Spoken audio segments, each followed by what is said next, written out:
Assalamualaikum warahmatullahi wabarakatuh. Perkenalkan, saya Raisa Maryam Nizara Bani dengan NPM 11112211193. Di sini saya akan menjelaskan sedikit tentang PT Mandiri Tunas Finance beserta kasus dan solusinya. Yang pertama ada profil perusahaan. PT Mandiri Tunas Finance merupakan anak perusahaan dari PT Bank Mandiri Persero Tbk yang bergerak di bidang pembiayaan.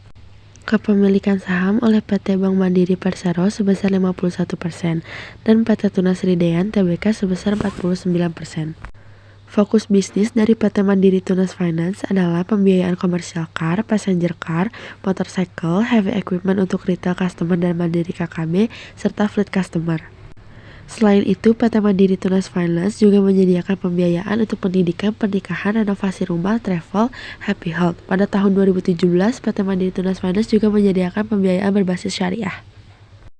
Sampai saat ini, PT Mandiri Tunas Finance terus tumbuh secara progresif dan menjadi perusahaan pembiayaan terbaik di Indonesia.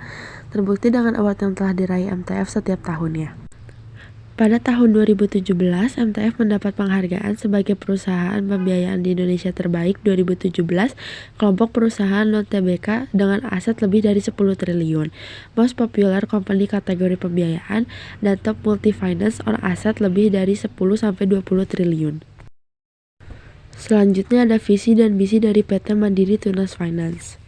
Visinya yaitu menjadi mitra keuangan terkemuka yang diakui dalam memberikan solusi pembiayaan yang inovatif dan berkualitas. Misinya yaitu yang pertama, memberikan solusi pembiayaan yang cepat, andal, dan tepat guna untuk memenuhi kebutuhan pelanggan. Yang kedua, membangun hubungan jangka panjang dengan pelanggan berdasarkan kepercayaan, integritas, dan pelayanan yang unggul.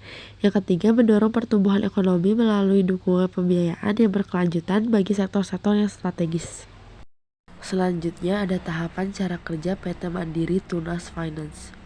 Yang pertama ada penawaran produk dan jasa. MTF menawarkan berbagai produk dan jasa pembiayaan kepada konsumen dan bisnis.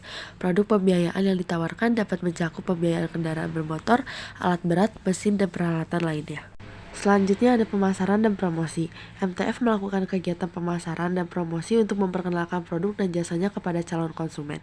Ini dapat dilakukan melalui berbagai saluran seperti iklan, media sosial, kemitraan dengan dealer kendaraan, ataupun acara pameran. Selanjutnya ada permohonan dan penilaian kredit.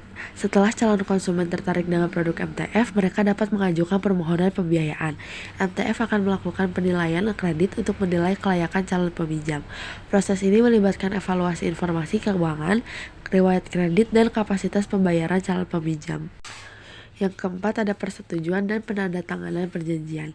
Jika penilaian kredit dinyatakan memenuhi persyaratan, MTF akan memberikan persetujuan pembiayaan dan menyusun perjanjian pembiayaan yang akan ditandatangani oleh kedua belah pihak. Yang kelima ada pencairan pembiayaan. Setelah perjanjian pembiayaan ditandatangani, MTF akan melakukan pencairan dana sesuai dengan persyaratan yang disepakati. MTF akan mengelola pembiayaan termasuk pengumpulan angsuran dan bunga, serta memberikan layanan pelanggan terkait pembiayaan. Yang terakhir ada pelacakan dan penagihan. MTF akan melakukan pelacakan terhadap pelanggan untuk memastikan pembayaran tepat waktu. Jika terjadi tunggakan atau kegagalan pembayaran, MTF akan mengambil langkah-langkah penagihan yang sesuai, termasuk pemberitahuan tunggakan, negosiasi pembayaran, atau tindakan hukum jika diperlukan. Selanjutnya ada kasus yang pernah terjadi pada PT Mandiri Tunas Finance. Kasus ini adalah OJK cabut izin usaha perusahaan pembiayaan PT Mandiri Tunas Finance. Otoritas Jasa Keuangan melalui keputusan Dewan Komisioner Otoritas Jasa Keuangan pada tanggal 25 November 2022 telah mencabut izin usaha di bidang perusahaan pembiayaan PT Mandiri Finance Indonesia yang beralamat di Wisma AMG, Jalan Fatmawati, nomor 29, Jakarta Selatan, DKI Jakarta. Pencabutan izin usaha PT Mandiri Finance Indonesia sebagai perusahaan pembiayaan dikarenakan perusahaan tidak dapat memenuhi ketentuan yang menjadi penyebab dikenainya sanksi peringatan ketiga, yaitu tidak menyampaikan rencana pemenuhan terkait pelanggaran ketentuan rasio pembiayaan produktif sehingga tidak sesuai dengan ketentuan peraturan perundang-undangan yang berlaku di bidang usaha pembiayaan. PT Mandiri Finance Indonesia dilarang melakukan kegiatan usaha di bidang perusahaan pembiayaan dan diwajibkan untuk menyelesaikan hak dan kewajiban sesuai dengan ketentuan perundang-undangan yang berlaku, antara lain 1. Penyelesaian hak dan kewajiban debitur, kreditur, dan atau pemberi dana yang berkepentingan. 2. Memberikan informasi secara jelas kepada debitur, kreditur, dan atau pemberi dana yang berkepentingan mengenai mekanisme penyelesaian hak dan kewajiban. 3. Menyediakan pusat informasi dan pengaduan nasabah di internal perusahaan. Selain itu, sesuai dengan ketentuan pasal 112 POJK nomor 47 POJK 05/2020 tentang perizinan usaha dan kelembagaan perusahaan pembiayaan dan perusahaan pembiayaan syariah, perusahaan yang telah dicabut izin usahanya dilarang untuk menggunakan kata finance, pembiayaan, dan atau kata yang mencirikan kegiatan pembiayaan atau kelembagaan syariah dalam nama perusahaan. Solusi-solusi yang dapat dilakukan jika terkena kasus itu adalah: yang pertama adalah dapatkan informasi yang jelas. Pastikan perusahaan memahami alasan mengapa izin perusahaan dicabut oleh OJK. Yang kedua adalah mencari bantuan hukum.